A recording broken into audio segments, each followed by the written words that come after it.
Welcome back to Indigo Soul Yoga. I am Stephanie. Today we have a morning chat. This chat is very different than any of our prior videos.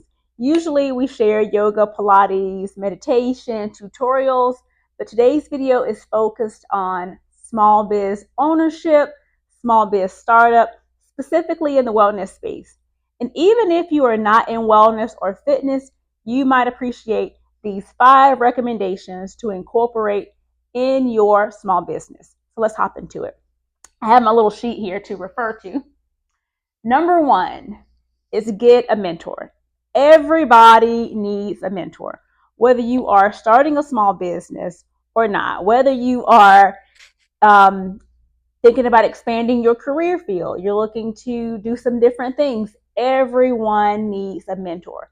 Specifically, if you're interested in opening a small business or becoming a yoga Pilates instructor, opening a yoga Pilates studio, or if you are opening up a gym, everybody needs a mentor. It will be great if you could find someone in your local community or even online that you can connect with and y'all can chat back and forth, bounce some ideas.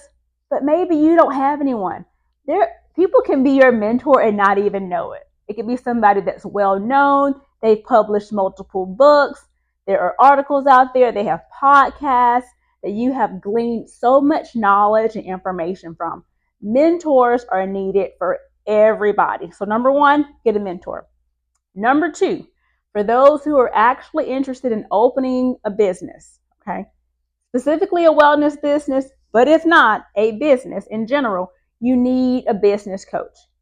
And as y'all know, particularly if you're on social media, you know that everybody's coaching. They have a coach for mindset. They have a coach for movement, a financial coach, right? There's coaches everywhere. Do your due diligence. You want a business coach who has worked in your field, right? Who has receipts, and not receipts from coaching other people, from doing the business in which you want to do. I'll tell you myself, I have had the same business coach since 2019, and we are in 2024, since 2019.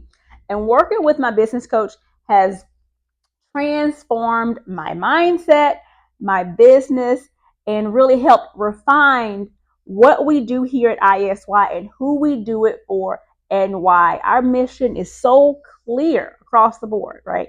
So you want a business coach who has done what you have done, who understand the process, okay?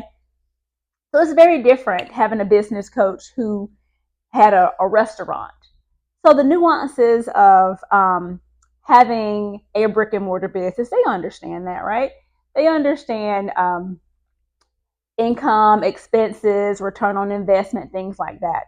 But as far as being in the wellness space, do they know why your clients are coming to see you? Coming to see you is different than going to the new pizza joint that's down the street, opening up a pizza restaurant. So if you can really niche down and find a business coach that works or has worked in your specific area, you will see a huge, huge difference. And the train is going by. Do y'all hear the train? Like it's further away, but I can hear it, so you might be able to hear it too. And so I do apologize. So number 2, we talked about get a business coach, okay? And if they cannot show you their receipts of who they've worked with, the brick and mortar business, or maybe it's an online business that they have been successful in, not from coaching people, from the business, from being a CrossFit gym owner, from having a bar studio, okay, from having a 24-hour gym, if you will, receipts where they have profited, okay. If they can't show you receipts or give you examples of who they've worked with and they've been helpful for them, they're not for you. So we've talked about a mentor. We've talked about business coach. Number 3, once you have a business, right? This is a hard topic, but I had to learn this the hard way. Hire slow and fire fast, right? Myself, I do not like conflict. I do not like to be in environments where I feel uncomfortable or as if I'm going to hurt someone's feelings. But this is your business. This is your baby, right? It is a representation of you. Hire slow, fire fast. Okay. So be very clear in your hiring practices of what your mission is, the brand of your organization, and who you are teaching, right? Who are you guiding through their fitness practice, who your clients are. So when you go to interview someone, right, you look at their credentials, their experience.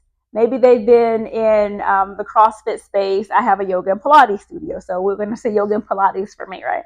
They've been teaching yoga and Pilates for years. They may be an amazing teacher.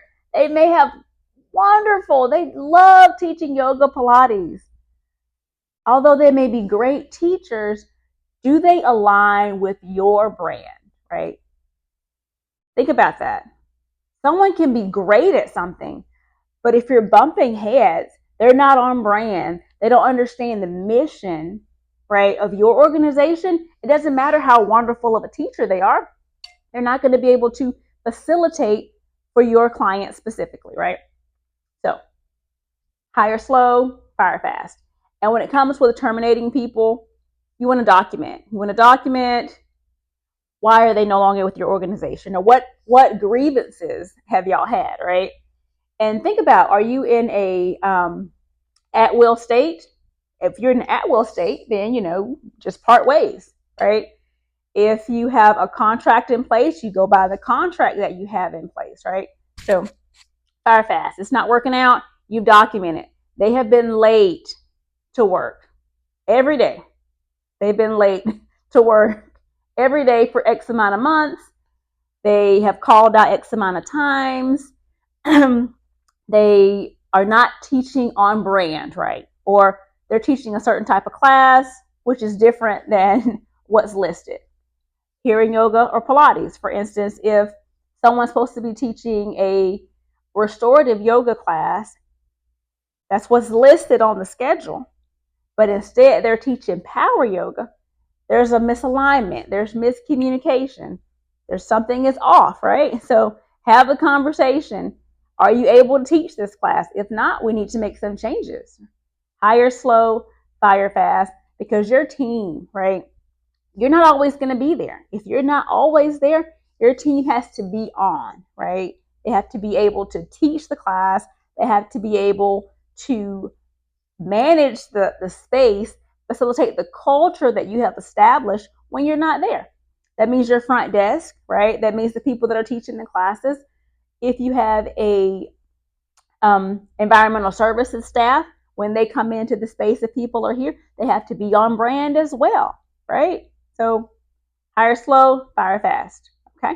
Number 4, don't take things personal. Oh my gosh. Y'all, I have been teaching yoga for 9 years now. I think it's been 9 years. Yes. Going on 10. So, anywho, I've been teaching yoga. Or has it been 10 years? I'm trying to think. Here I am puzzled. 9 years. I think it's been 9 years. 2015. Yes. 9 years. Sorry about that. But yes, I've been teaching yoga for 9 years. And I have had a brick and mortar studio for 7 years. November will be 7 years, and my business itself, ISY, was established 8 years ago, right? Alrighty, so don't take things personal. Let's get back to that. Me, talking about me, and you know yourself, right? We give our hearts to our business. We love what we do. We pour everything into our business, but yet, we don't understand when people cancel their memberships. We don't understand when people stop coming to classes. We call our students, our clients. We check in with them. We send text messages, emails, all the things. And then someone goes and cancels their membership, or they pause it, and you're like, oh my gosh, is it me? What did I do? And so forth. And then you talk to them, and they're telling you all of the external contributing factors that result in them pausing their membership, canceling their membership.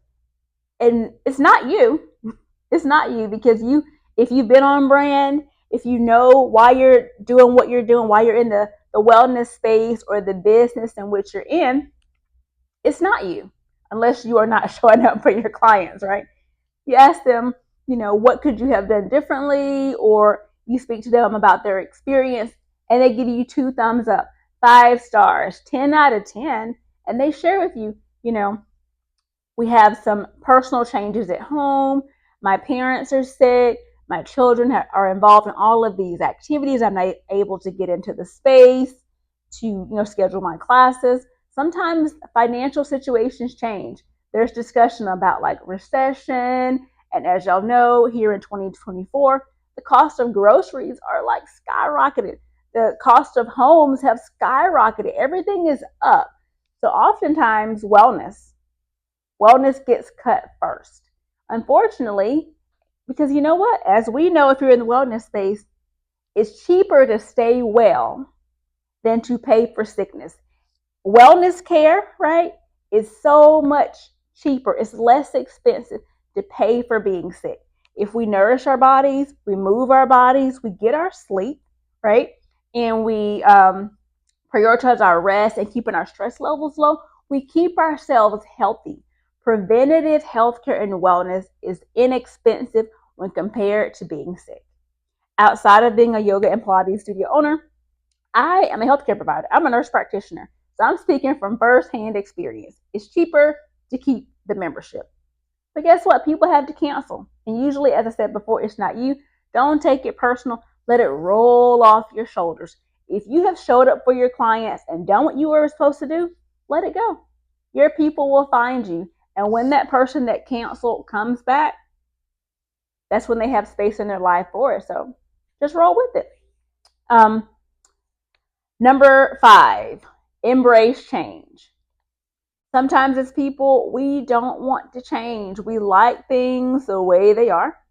We will keep people on our staff, our payroll, because we don't want to hire somebody else to have to train them.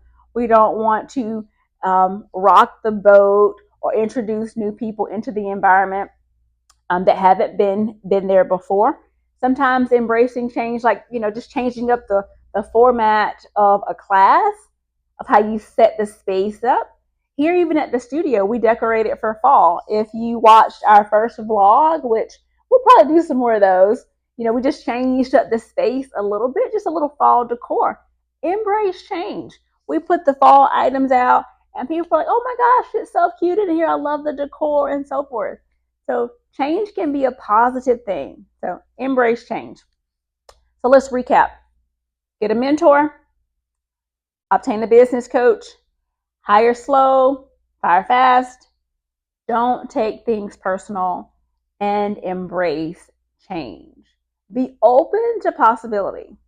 If you're watching this video and you are not in the wellness space, these 5 principles can also be impactful in your life as a potential small business owner, a freelancer.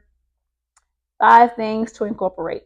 If y'all have questions or comments, definitely drop them below. And do not forget, like, subscribe, and share this channel with a friend. There'll be more little chats coming up that are helpful, that are going to be different than our usual class format. So thank y'all for watching. Have an amazing day.